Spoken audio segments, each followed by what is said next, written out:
Tere! Minu nimi on Madis Müller ja mul on au olla Eesti Panga 13. president. Eesti Pank on üks Eesti põhiseaduslikest institutsioonidest. Selgitan hästi lühidalt, millega Eesti Pank üldse tegeleb, millest hea seisab ja seejärel jõuan tagasi ka põhiseaduseni. Eesti Pank on Eesti riigi keskpank ja keskpank on eelkõige seotud rahaga, mida me kõik igapäevaselt kasutame. Eesti Pank muuhulgas tagab, et Eesti inimeste taskus olev sularaha oleks kvaliteetne ja et sularaha oleks riigis piisavalt.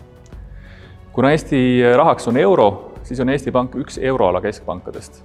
Üheskoos teiste euroala keskpankadega on Eesti Panga põhiülesanne tagada, et meie raha, euro, väärtus oleks stabiilne. Ehk et keskmine hinnatõus oleks piisavalt madal.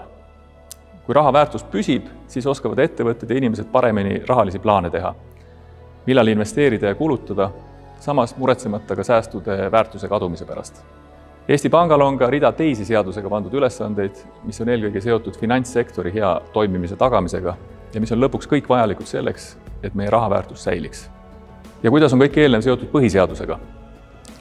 Ajalugu on näidanud, et keskpangad on raha väärtuse hoidmisel edukad ainult siis, kui nad on oma töös iseseisvad.